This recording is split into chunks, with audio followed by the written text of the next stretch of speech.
Brian Meyerson. I'm a transplant recipient. I received a combined kidney pancreas transplant in June 1999. 24 years later, I'm here still talking about organ donation and increasing the organ donation rate. So my name's Rob Manning, and I am a forever grateful recipient of a life-saving organ transplant which took place on New Year's Eve of 2021 into 22. My involvement with organ and tissue donation is now I'm a passionate and vocal advocate. The Human Tissue Act Amendment Ante-mortem Interventions Bill 2023 aims to increase the number of organs available for transplantation from donors in New South Wales, and also improve those organs' quality by allowing simple ante-mortem interventions to take place. At the moment, as I understand it, we're really not allowed to do anything much in terms of ante-mortem interventions on somebody before they've actually been declared deceased. We know that if we give a blood thinning agent, intravenous heparin, immediately prior to withdrawal of life support, we know that this is protective for the organs during this withdrawal of life support, because it's when you turn everything off, it's like subjecting the heart and the other organs to a heart attack. There's no blood supply, the blood will start to clot, and if it clots too much, that organ becomes unusable.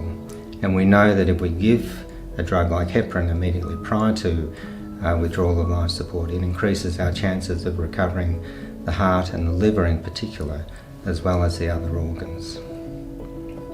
But it would also, for those organs that we currently use, improve their quality, which can mean less chance of that organ failing down the track. And I'm a liver transplant surgeon, so we see problems from small blood clot issues destroying the bile ducts, which don't actually become apparent for 6 or 12 months later, and then often we'll need to then retransplant those people down the track with another organ. And so that's obviously awful for that recipient. It's also expensive and inefficient. If someone's registered to be an organ donor, obviously they want their organs to be in the best possible condition for transplant, and having the opportunity to use ante-mortem interventions does that.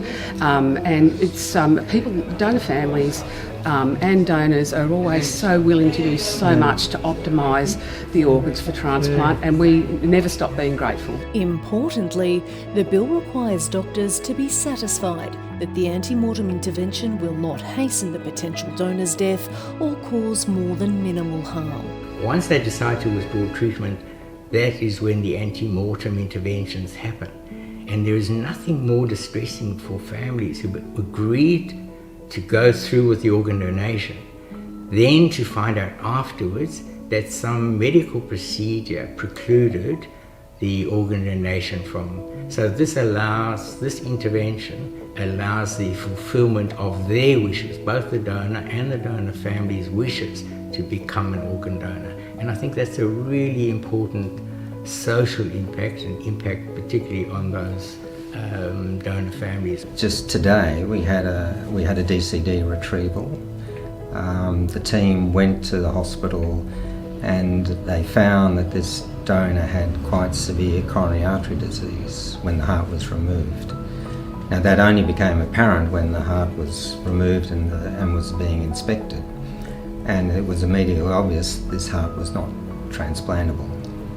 Now, had we been able to get a coronary angiogram performed on this donor prior to sending the team out, that would have meant we wouldn't have needed to send a team at all.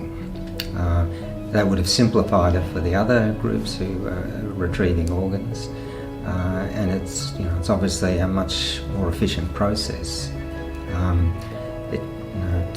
This was a $50,000 exercise to send a team out to come back empty-handed.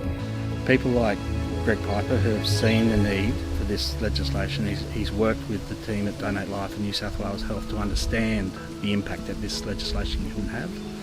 It's that sort of compassion that we need, because the families who make this decision to say yes are doing so at the toughest time of their life. They've just learned that their loved one's never coming home.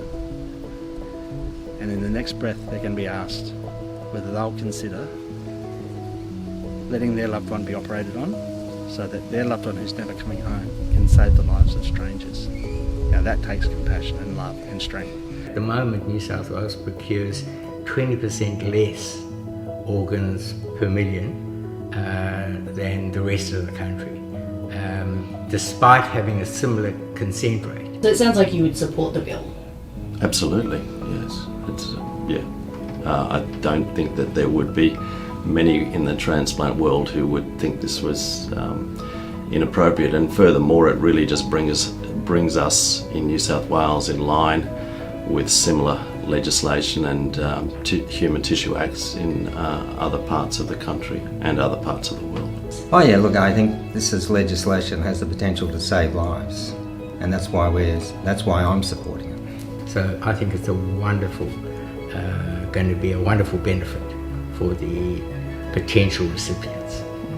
We need to have the ability, if their life or if their moral journey is already coming to an end, to try whatever we can to make it possible for other people to get a second chance like I got.